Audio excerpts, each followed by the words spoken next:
নমস্কার বন্ধুরা, welcome to Swapna Bengali kitchen. আজ আমি আপনাদের সঙ্গে শেয়ার করব ট্যাংরা মাছ। এই ট্যাংরা মাছটা গাঙের ট্যাংরা মাছ। আমি এটা জিরে আর কালো জিরে বাটা দিয়ে রান্না করব। আর আমি এদিকে একটা শিল পেতে নিয়েছি। আমি এটা মশলাটা বেটে রান্না করব। আমি একটু সাদা জিরে দিয়ে দিলাম। আমি এই জিরেটা বেটে নেব আর একটু এর মধ্যে কালো জিরে দিয়ে দেবো। আমি এই সাদা জিরে আর কালো জিরে বেটে নেব। একটা মিক্সির জার নিয়ে নিয়েছি। আমি এখানে অর্ধেক টমেটো দিয়ে দিচ্ছি আর আমি 4টে কাঁচা লঙ্কা দিয়ে দিচ্ছি। ঝালটা আপনারা আপনাদের মতো খাবেন। আমি এটা একটা পেস্ট বানিয়ে নেব।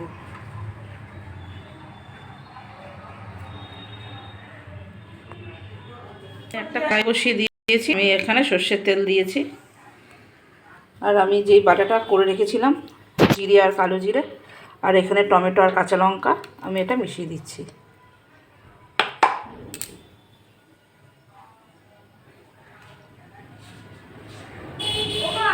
আমি এর মধ্যে একটু হলুদ দিয়ে দিলাম, খুব সামান্য কাশ্মীরি লঙ্কার গুঁড়ো দিয়ে দিলাম,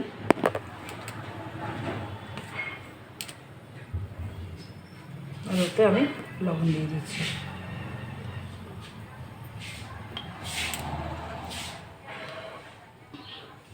হয়ে গেছে ট্যাংরা মাছ। আর ট্যাংরা মাছ খুব ভালো। এটা ভাজা হয়ে গেছে, আমি তুলে নিচ্ছি। এটা জ্যান্ত ট্যাংরা, আমি খুব বেশি ভাজবো না, তুলে নিলাম। এভাবে আমি সব মাছগুলো ভেজে নেব। আমার সব মাছগুলো ভাজা হয়ে গেছে। এবার আমি এতে এই তেলের মধ্যে একটু কালো জিরে দিয়ে দিলাম আর আমি একটু আদা দিচ্ছি। এই আলুটা ভেজে নেব। আমার এই আলুটা ভাজা হয়ে গেছে। আমি এর মধ্যে এই মশলাটা দিয়ে দিচ্ছি।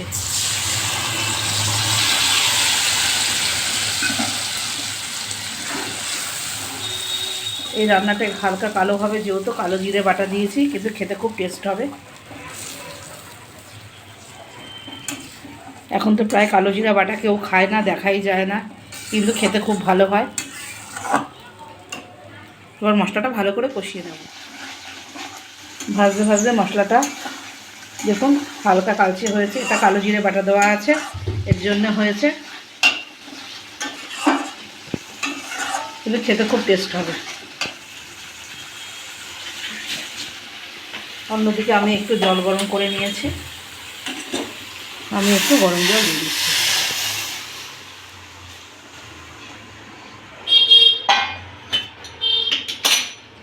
এটা খুব বেশি ঝোল দেবো না, এটা গামাখা করব। এটা পাতলা ঝোল করলেও খেতে খুব ভালো হয়। গরমকালে আপনারা এর মধ্যে ডাঁটা দিয়ে করতে পারেন, ঝিঙা দিয়ে করতে পারেন, খেতে খুব ভালো হয়। কিন্তু আমি খালি আলু দিয়ে করলাম। ঝোলটা ফুটে উঠলে আমি এর মধ্যে মাছগুলো দিয়ে দেবো। মাছগুলো দিয়ে দিচ্ছি।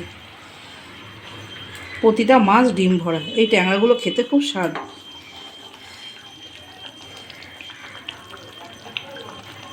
সেই স্বাদ।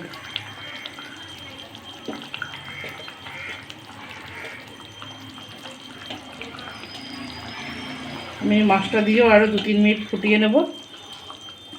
আপনারাও বাড়িতে বানিয়ে খেয়ে দেখবেন। এই রান্নাটি যদি আপনাদের ভালো লেগে থাকে, লাইক শেয়ার কমেন্ট করবেন। এতক্ষণ আমার সঙ্গে থাকার জন্য ধন্যবাদ।